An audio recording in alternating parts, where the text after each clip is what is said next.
வேண்டுமோ அதை எல்லோரும் சேர்ந்திருந்து நடத்துவோம், அதில் மாற்று கருத்து இல்லை. ஆனால் இந்த நிகழ்வு எப்படி நம்முடைய சமுதாயத்தினை அரசியலாக மாற்ற இருக்கிறோம் என்பதைத்தான் இங்கே விவாதிக்கப்பட வேண்டிய ஒரு நிகழ்வு. சமுதாயம் சார்ந்த அரசியல் இல்லை, அரசியல் இருந்தால் மட்டுமே சமூகத்தினுடைய எழுச்சி நடக்கும் என்பதுதான் இன்றைய யதார்த்தத்தினுடைய உச்சகட்டம்.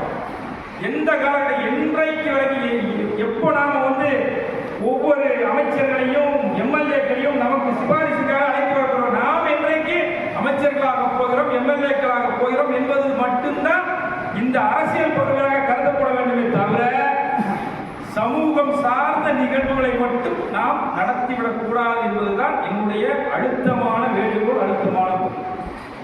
இந்த என்ன காரணமாக இருந்தாலும் சரி, ஒவ்வொரு பிரச்சனைகளையும் நாம் முன்னெடுத்து செல்ல வேண்டிய காலகட்டத்தில் இருக்கும். ஒவ்வொரு பிரச்சனைகளாக இந்த சமூகம் இன்னும் உயிர்ப்போடு இழுத்துக் கொண்டிருக்கிறது என்பதற்காக ஒவ்வொரு போராட்டங்களையும், ஒவ்வொரு பிரச்சனைகளையும், ஒவ்வொரு கருத்தரங்களையும் நாம் நடத்திக்கிட்டு இருக்கிறோம். கடந்த காலகட்டத்தில் எவ்வளவோ பிரச்சனைகள் நடந்தது. ஆனால் எல்லோரும் ஒருமித்த கருத்தாக, எந்த கட்சியாக இருந்தாலும், இன்றைக்கு பாரதிய ஜனதா கட்சியில் அவர் இருக்கார். ஆனால் அன்றைக்கு நடந்த ஒரு விஷயம், நிர்மலா சீதாராமன் நிகழ்வு உங்களுக்கு நல்லாவே தெரியும். கட்சிகளாக இருந்தாலும் சரி, கட்சியில இருப்பதாக இருந்தாலும் சரி, நம்முடைய சமூகம் பாதிக்கப்படும் போது அந்த கருத்து தவறான கருத்து என்று அவருடைய தலைமைக்கு எடுத்து சொன்னது அவரு.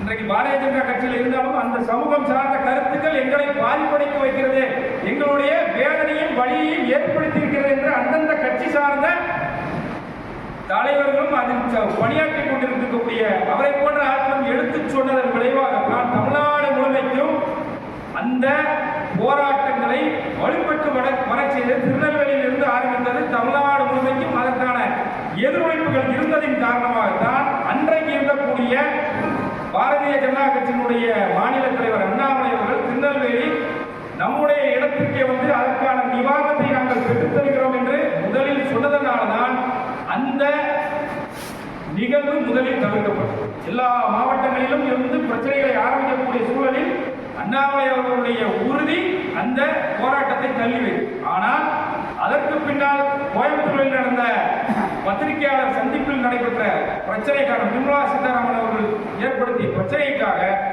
தமிழ்நாடு முழுமைக்கு இருக்கக்கூடிய விஸ்வகர்மாக்கள் ஒன்றிணைந்து அந்த பிரச்சனையை போராட்டம் வாயிலாக எதிரொலிக்க சொன்னார்கள் என்றால் அந்த போராட்டத்தை விரிவடைந்த செய்து நம்முடைய சமுதாய சங்கங்கள். இதை ஞாபகம் வச்சுக்கணும். எதற்காக சொல்றோம்னா, உணர்வு எல்லாருக்கும் இருக்கு, அரசியல் விழிப்புணர்வு எல்லாருக்கும் இருக்கு, அரசியல் ஞானம் எல்லாருக்கும் இருக்கு. அந்த அரசியலை நோக்கிய பயணம் இருந்தால் அடுத்த முறை நாம் எம்கேடி மார்ச் 1ஆம் தேதி நடைபெறக்கூடிய கூட்டத்தில் நாம் அழைக்காமலே அனைத்து அரசியல் கட்சிகள் தலைவர்களும் அங்கே மாலை பொழுது பரிந்து கட்டி இருப்பார்கள். அரசியலுடைய ஸ்திரத்தன்மை, அதை நோக்கிய பயணமாக நம்முடைய பயணம் இருக்க வேண்டும்.